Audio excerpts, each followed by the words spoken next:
आज जे घटनाबाह्य मुख्यमंत्री पुन्हा एकदा डॅव्होसला चाललेले आहेत, त्यांच्यासोबत जवळपास 50 लोक, म्हणजे आधी 50 खोके आता 50 लोक, ही डॅव्होस दौऱ्याला ही सगळी मंडळी ही चाललेली आहे. आता ही लोक कोण आहेत, कशासाठी चालले आहेत, का म्हणून चालले आहेत, नक्की काम काय, ही एक वेगळी गोष्ट झाली.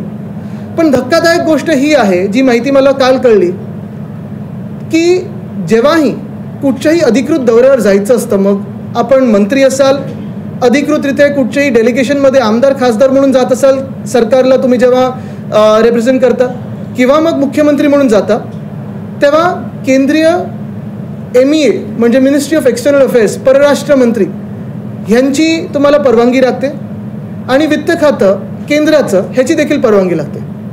ह्याच्यात जेव्हा आम्ही गेलेलो, डॅव्होसला असेल, COP26ला असेल, दोन्ही वेळा कुठेही अडचण नाही आली. आम्हाला जी काही आम्ही नावं दिलेली, जी काही पूर्ण यादी दिलेली भेटीगाठीची, ती आम्ही सगळी सबमिट केली होती, आणि 48 तासात दोन्ही खात्यांनी आम्हाला क्लिअरन्स दिला होता. परवानगी देतात, असं नाही काही लपून ठेवायला लागतं. पण गंमत अशी झालेली आहे, धक्कादायक गोष्ट ही आहे, की केंद्रात पण सरकार भाजपचंच असताना इथे भाजप प्रणित जे खोके सरकार बसलेलं आहे, ह्या 50 लोकांमधून मला वाटतं नुसतं 10 लोकांना परवानगी मागितली होती, आणि परवानगी जशीच्या तशी दिली गेलेली आहे.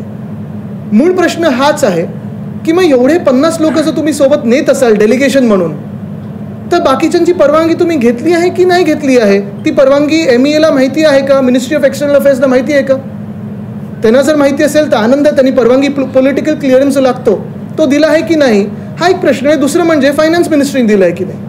कारण यावेळी ठीक आहे, माझी भीती असल्यामुळे त्यांनी चार्टर प्लेन घेतलं नाही आहे, माझी भीती असल्यामुळे मला वाटतं एक त्यांना इन्स्ट्रक्शन गेली की 20 कोटीच्यावर खर्च दाखवू नये, असं सगळं आहे. आता ते कसं त्याच्यात बसवणार आहेत ती वेगळी गोष्ट आहे.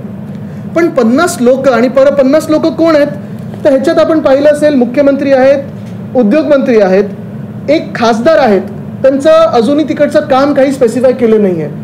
त्या खासदारांचा खर्च कोण करणार आहे? राज्य सरकार करणार आहे की केंद्र सरकार करणार आहे की स्वतः करणार आहेत? एक माजी खासदार देखील चाललेत. म्हणजे मला वाटतं ऑफर अशी आहे हल्ली की मागच्या वेळी जेव्हा तुम्ही गद्दारी केली होती, तुम्हाला नुसतं इकडे सुरत बिरतला नेलं होतं.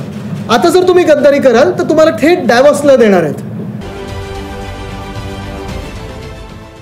देश विदेशातील प्रत्येक घडामोडींचे लाईव्ह अपडेट मिळवण्यासाठी आता साम टीव्हीच्या सर्व सोशल मीडिया प्लॅटफॉर्मला लाईक, फॉलो आणि सबस्क्राईब करा.